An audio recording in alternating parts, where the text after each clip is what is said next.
Bonjour. Le bulletin missionnaire du 12 avril 2025 nous vient de Thaïlande. Le titre, Le seul Dieu vivant. Je m'appelle Sorachet. Lorsque je suis arrivé dans un lycée adventiste du 7e jour en Thaïlande, j'ai pris une décision ferme.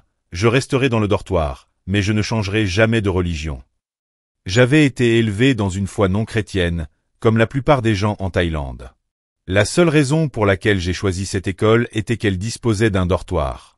J'ai donc décidé de rester dans le dortoir, mais je n'ai jamais changé de religion. Mais Dieu avait des projets que je ne pouvais pas voir. Tout a commencé en classe.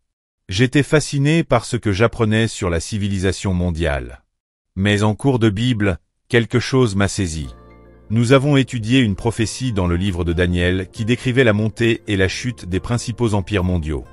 Je n'arrêtais pas de penser que le récit biblique correspondait à ce que j'apprenais de l'histoire. Je me suis demandé, comment est-ce possible? Puis la guerre des 6 jours de 1967 a eu lieu. J'ai lu les gros titres. Israël avait vaincu plusieurs grands pays voisins. Cette petite nation, fondée en 1948, avait en quelque sorte gagné.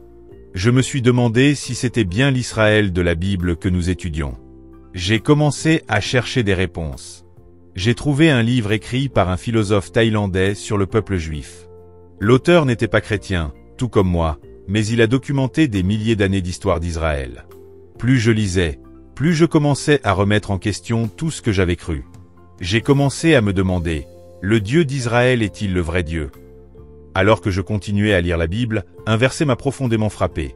Jérémie 10, verset 10, « Le Seigneur est le vrai Dieu, il est le Dieu vivant et le roi éternel. » J'ai compris que le Dieu d'Israël ne voulait pas que les gens se prosternent devant des images faites de pierre ou de bois.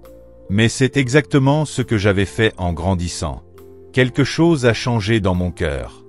Je me suis inscrite à des études bibliques avec la voix de la prophétie. Ce ministère était très présent en Thaïlande grâce à l'offrande du 13e sabbat qui avait permis de construire son centre à Bangkok. J'étais tellement enthousiaste que j'ai terminé tout le cours en une semaine. C'est à ce moment-là que j'ai pris ma décision. Je voulais suivre le Dieu vivant.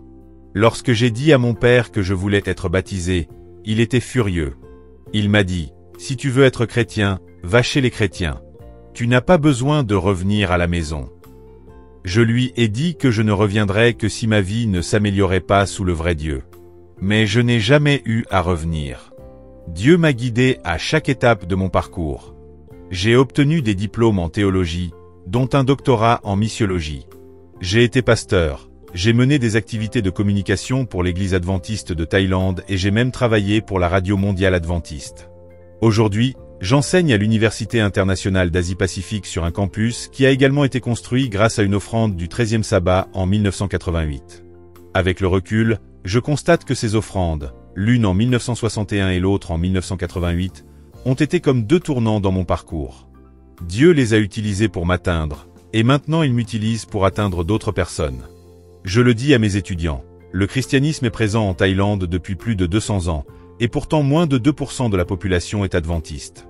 La culture thaïlandaise est peut-être ouverte à la religion, mais les ténèbres spirituelles sont encore profondes.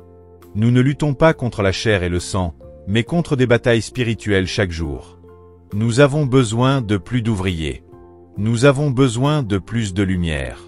Je suis la preuve vivante qu'une seule offre, une seule école, une seule étude biblique peut changer une vie pour toujours.